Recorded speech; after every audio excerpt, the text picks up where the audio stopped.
Welcome back to I'm Krishan channel. இந்த வீடியோவில் நம்ம எதை பற்றி பார்க்க போகிறோம்னா லுக்ஸ் மேக்ஸிமைசிங் பற்றின ஒரு கண்டென்ட் தான் பார்க்க போகிறோம்.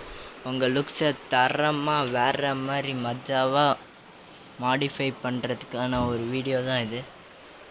அப்புறம் நம்ம சேனலை லைக் பண்ணி கமெண்ட் பண்ணி ஷேர் பண்ணி சப்ஸ்கிரைப் பண்ணுறவங்களுக்கு life time settlement guys. Okay, நம்ம இப்போ வீடியோக்குள்ளே போகலாம். நான் இப்போ ஒரு 5 பாயிண்ட்டாக பிரிச்சிருக்கேன் லுக்ஸை மேக்ஸிமைஸ் பண்ணுறதுக்கு. ஃபஸ்ட்டு பாயிண்ட் என்னென்னா, ஃபஸ்ட்டு நீங்கள் ஜிம்மு போய் உங்கள் ஃபிசிக்கை மாற்றணும். ரொம்ப ஸ்கின்னியாகவும் இல்லாமல் ரொம்ப ஃபேட்டியாகவும் இல்லாமல் ஒரு நல்ல ஃபிட்டான ஒரு ஃபிசிக் நீங்கள் மெயின்டைன் பண்ணணும். அந்த மாதிரியான ஒரு ஃபிசிக்கை நீங்கள் மெயின்டைன் பண்ணி ஒரு ஏஸ்தட்டிக் டைப் ஆஃப் பாடி வச்சுருந்தீங்கன்னா ஆட்டோமேட்டிக்காக நீங்கள் அட்ராக்டிவாக தெரிவிங்க. ஸோ தட் உங்கள் லுக்ஸும் நல்லா எலகெண்ட்டாக தெரியும்.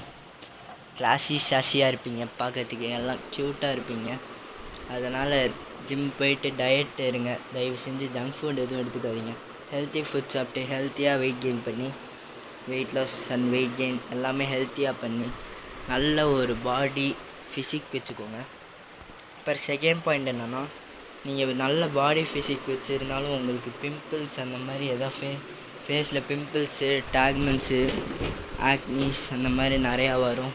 அதனால் நீங்கள் ஒரு நல்ல ஃபேஸ் வாஷாக யூஸ் பண்ணுங்கள். நான் இந்த ஃபேஸ் வாஷ் தான் யூஸ் பண்ணிகிட்ருக்கேன். ஒரு அட்வர்டைஸ்மெண்ட்டும் இல்லை. இந்த ஃபேஸ் வாஷ் யூஸ் பண்ணி எனக்கு நல்லா இருக்குது. நல்லா ஸ்கின் கொஞ்சம் க்ளோயிங்காக காட்டுது. ஸ்கின்னில் இந்த பிம்பிள்ஸ்லாம் குறைஞ்சிது. இந்த ஃபேஸ் வாஷ் நான் யூஸ் பண்ணதுலேருந்து என் ஸ்கின்னும் நல்லா க்ளோயிங்காக இருந்தது. நல்ல ஒரு ஃபேஸ் வாஷும் ஒரு சன்ஸ்க்ரீனும் உங்கள் ஸ்கின்னை செம்ம எலகெண்ட்டாக காட்டும். ஸோ தட் நல்ல ஒரு face wash and sunscreen use பண்ணுங்கள். அண்ட் தேர்டு பாயிண்ட் என்னென்னா, நீங்கள் என்ன தான் நல்ல ஃபிசிக் வச்சு நல்ல ட்ரெஸ்ஸிங் சென்ஸ் வச்சு நல்ல ஃபிசிக் வச்சு நல்ல சன்ஸ்க்ரீன் ஃபேஸ் வாஷ் யூஸ் பண்ணாலும் உங்கள் ட்ரெஸ்ஸிங் சென்ஸ் நல்லா இல்லைன்னா நீங்கள் பார்க்கறதுக்கு ரொம்ப அன்அட்ராக்டிவாக தெரிவிங்க. இப்போ வித்தியாசமாக கோளாராக கலர் பூ போட்ட சட்டை போட்டுட்டு சம்மந்தமே இல்லாமல் பேண்ட்டு போட்டுட்டு சம்மந்தமே இல்லாமல் ஸ்லைடு போடாதீங்க. அதெல்லாம் ரொம்ப சைல்டிஷாக இருக்கும். லைக் ஒரு பாய் டைப் இருக்கும். மென் மாதிரி டீசெண்டாக குட்டாக பார்க்கறதுக்கு ஓரளவு டீசெண்டாக இருக்கிற மாதிரி ட்ரெஸ்ஸை வேர் பண்ண ஆரம்பிங்க. அதுதான் உங்களை நல்லா சூப்பராக காட்டும். அண்ட் ஃபோர்த்து பாயிண்ட் என்னென்னா, உங்கள் பாடி போஸ்டர் ரொம்ப கூன் போட்டு நடக்குது. ஆனால் இதுலையா சாஞ்சிட்டு சப்போர்ட் தேடிட்டு நடக்குது. ஆனால் ஃப்ரெண்டு மச்சான் தோல் மேலே கையை போட்டு நடக்கிறது. இந்த மாதிரிலாம் நடந்தீங்கன்னா பார்க்கறதுக்கு ரொம்ப அன்அட்ராக்டிவாக தெரியுங்க. நல்லா ஹேண்ட்ஸை ஃப்ரீயாக ஸ்விங் பண்ணிட்டு நல்லா செஸ்ட்டை தூக்கி வச்சுட்டு ஷோல்டரை ப்ராடாக ஃப்ரீ பண்ணி நல்லா ஸ்ட்ரெயிட்டாக செம்மையாக ஒரு ராஜா நடக்கணும். அந்த மாதிரி நடந்தீங்கன்னா ஆட்டோமேட்டிக்காக எல்லாருமே உங்களை நோட் பண்ண ஆரம்பிப்பாங்க. அந்த மாதிரி நடந்தீங்கன்னா உங்கள் லுக்கு பார்க்க செம்மையாக இருக்கும்.